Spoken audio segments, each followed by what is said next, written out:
جبکہ یہ تو رحمت ہے، اور رحمت پہ زیادہ خوش ہونا چاہیے۔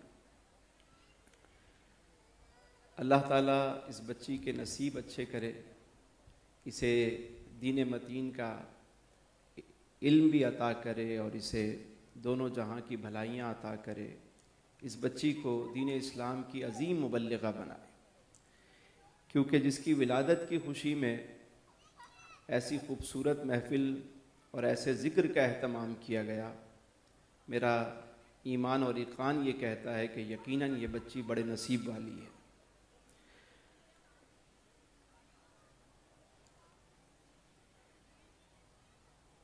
میں چاہوں گا کہ مختصر سی گفتگو کر، اور ویسے بھی نصیحت کی کثرت نے نصیحت کو بے اثر کر دیا ہے۔ میرے انتہائی پیارے بھائی مشفق و مہربان محمود الحسن اشرفی زیدہ مجدہو نے بہت خوبصورت کلام پیش کیے، بہت خوبصورت سما باندھا، تو میں چاہتا ہوں کہ یہ تسلسل برقرار رہے اور چند منٹ آپ کے ساتھ میں بھی چند معروضات پیش کر کے اپنی گفتگو کو مکمل کروں۔ دیکھیے کہ عبادت کی بہت ساری اقسام ہیں، بہت ساری قسمیں ہیں۔ ایک قسم ہے جسے کہتے ہیں ان عبادت بالمال، کہ مال کے ذریعے ہم عبادت کر سکتے ہیں، اللہ کی راہ میں مال خرچ کریں تو یہ بھی عبادت، مالی عبادت کہلاتی ہے۔ ایک عبادت ہے جسے کہا جاتا ہے کہ ان عبادت بالجوارح، بدنی عبادت، آپ اپنی باڈی سے کسی کی ہیلپ کریں، یعنی اپنے ہاتھ سے کسی کی مدد کریں، کہیں چل کر کسی کی مدد کریں، اسے کہا جاتا ہے کہ یہ بدنی عبادت ہے۔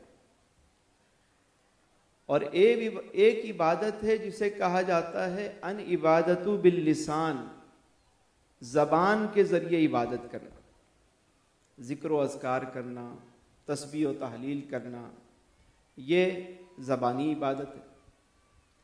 لیکن ایک عبادت ایسی ہے جس کے بارے میں فرمایا گیا ان عبادت بالنظر، نگاہوں کے ذریعے عبادت کرنا، نظروں کے ذریعے عبادت کرنا۔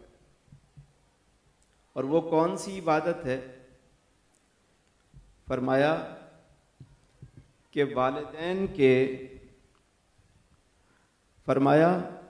والدین کے چہرے کو دیکھنا بھی عبادت ہے۔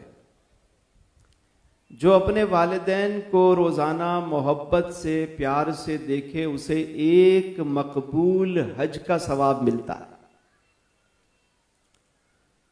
تو صحابہ کرام علیہم الرضوان نے عرض کی یا رسول اللہ صلی اللہ علیہ وآلہ وسلم، اگر کوئی شخص روزانہ 100 مرتبہ دیکھے تو کیا اسے 100 مقبول حج کا ثواب ملے گا؟ میرے حاصل کر سکتے ہیں پر ہم کرتے نہیں ہیں۔ جب فی زمانہ ہم دیکھتے ہیں تو اب دیکھیں، ایک بیٹی کی ولادت ہوئی، والدین کتنے خوش ہیں، دادا دادی کتنے خوش ہیں، پوری فیملی کتنی خوش ہے، کتنا اہتمام انصرام، کیا کچھ نہیں کیا جاتا، کس محبت سے شجاع بھائی نے دعوت دی میں یہ بیان نہیں کر سکتا۔ آپ 2 دن کے نوٹس پہ انہوں نے مجھے کہا کہ جی آپ کو بس، اور کتنا انہوں نے فالو اپ کیا۔ تو والدین کتنی محنت کرتے ہیں بچوں کی خوشی کی خاطر، ان کی ایجوکیشن کے خاطر، ان کے مستقبل کی خاطر۔ اور یہی بچے جب بڑے ہو جاتے ہیں تو وہ سمجھتے ہیں کہ ہم تو شاید ایسے ہی بڑے ہو گئے۔ اور عموماً ادھر ادھر کئی دفعہ بچے میرے پاس بھی آتے ہیں، کہتے ہیں جی کامیابی کا نسخہ بتائیں، آپ بڑا اچھا بولتے ہیں، آپ کی ویڈیوز دیکھتے ہیں ہم، تو کوئی نسخہ بتائیں۔ تو میں نے کہا یار یہی نسخے ہیں، والدین کی عزت کرو، والدین کی دعائیں لو، بڑوں کی عزت کرو، چھوٹوں سے شفقت سے پیش آؤ، یہ کامیابی کے نسخے ہیں۔ ماں باپ اولاد کے حق میں دعا کریں یا بد دعا کریں قبول ہوتی ہے. یاد رکھیے گا یہ بہت اہم مسئلہ ہے. کبھی بھی بچوں کو ڈانٹتے ہوئے بھی بد دعا نہ دیجیے گا. خاص طور پہ مائیں جو ہے وہ غصے میں آ جاتی ہیں. میری والدہ کا ہمیشہ ایک معمول تھا کہ جب بھی ان کو غصہ آتا نا تو وہ ایک جملہ کہتی کہ مطلب غصے میں نا ہماری لینگویج میں وہ بات کہتی جا بیڑا تری، یعنی یہ ان کا غصہ ہوتا تھا کہ بیڑا تری یعنی جا تیرا بیڑا ترے، یعنی غصے میں بھی وہ کہتی کہ تیرا بیڑا ترے. کہ کون سی گھڑی ایسی مقبولیت کی ہو اور ہم ایسا جملہ کہہ دیں. کبھی کبھی بچے بہت تنگ کرتے ہیں ماں باپ کو، اور ماں باپ کوئی نہ کوئی ایسا جملہ بول دیتے ہیں. کبھی بھی خدا کے لیے کبھی بھی اپنی زبان کو بچوں کے لیے ہمیشہ غصے میں بھی کوئی ایسی بات مت کیجیے گا. یہ خاص طور پہ ماؤں سے میں کہوں گا کہ کبھی بھی نہیں، کیونکہ والدین بچوں کے حق میں دعا کریں یا بد دعا کریں قبول ہوتی ہے. بعض والدین آتے ہیں کہتے ہیں جی ہمارے بچوں کے لیے دعا کریں، تو میں کہتا ہوں انشاءاللہ میں تو کروں گا ہی، لیکن حدیث مبارکہ میں آیا ہے کہ والدین اگر بچے کے لیے دعا کریں وہ زیادہ قبول ہوتی ہے. تو آپ خود ہی 2 مصلی بچھائیں، 2 رکعت پڑھیں، بچوں کے لیے دعا کریں، آپ کا مسئلہ حل ہو جائے گا. آپ جو ادھر ادھر پھر رہے ہیں کسی بابے کے پاس، کسی فلاں کے پاس، کسی شخص کے پاس، تو آپ تو خود بابا ہیں. اور بچے آتے ہیں تو میں بھی ان سے یہی کہتا ہوں کہ یار یہ جو تم ادھر ادھر گھومتے ہو نا نسخے لینے کے لیے، یہ والدین ہیں، یہی ہیں، یقین کریں دل سے دعا دے دیں کام ہو جائے گا آپ کا. حضرت بایزید بسطامی علیہ رحمہ کا واقعہ ہے، بڑا خوبصورت واقعہ ہے. سردیوں کی رات ہے، ماں سو رہی ہیں، تو آئے، ماں نے پانی مانگا، پانی تھا نہیں، مشکیزے میں دیکھا، مٹکے میں دیکھا، گڑھے میں دیکھا، اور پانی کہیں نہیں تھا، کوزہ بھی خالی پڑا ہوا ہے. گئے پانی بھر کے لائے، لانے میں دیر ہو گئی، ماں سو گئی. وہ کٹورے میں پانی لے کر کھڑے رہے، سردی بھی سخت تھی. رات کے کسی پہر ماں کی آنکھ کھلی، پوچھا بیٹا کب سے کھڑے ہو؟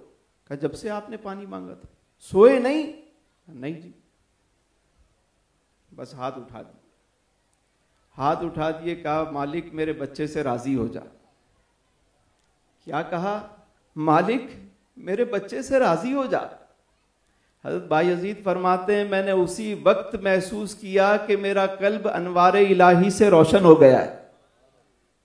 کوئی چلے نہیں کھینچے، کوئی وظیفے نہیں کیے، ماں نے دعا دے دی، بچے کو اتنا بڑا مقام مل گیا. تو مائیں بھی بیٹھی ہیں، والدین موجود ہیں، والد بھی بیٹھے ہیں، خوشی کا موقع ہے. آج کیوں نہ ہم اس طرح کی نیتیں کریں کہ اپنے بچوں کے لیے ہمیشہ دعا کریں گے. وہ کرتے ہیں والدین، لیکن سم ٹائم کبھی کبھی ایسا بھی ہوتا ہے کہ غصہ آ جاتا ہے تو وہ کوئی ایسی بات بول دیتے ہیں. تو اپنے جملوں کو احتیاط سے کہا کریں. اور جو بچے ہیں وہ آج کل یہ جو سوشل میڈیا ہے، موبائل، اور اس نے تو ہماری سوشل لائف ہی خراب کر دی.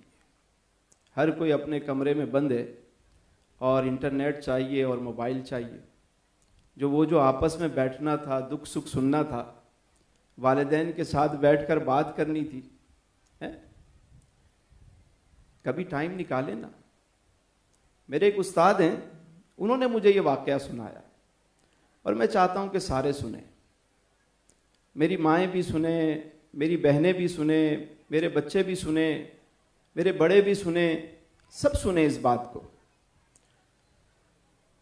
وہ بات یہ ہے کہ استاد صاحب نے مجھے یہ واقعہ سنایا، کہنے لگے کہ میں نے جب کتاب میں پڑھا کہ والد کا بڑا مقام ہے اور والد کی رسپیکٹ کرنی چاہیے، عزت کرنی چاہیے، تو ایک دن میرا دل چاہا کہ میں جاؤں گھر جا کے. آج میں نے نیت کی کہ میں گھر جا کے تقریر سنی اور میرے اتنا موٹیویٹ ہوا کہ میں نے کہا میں گھر جا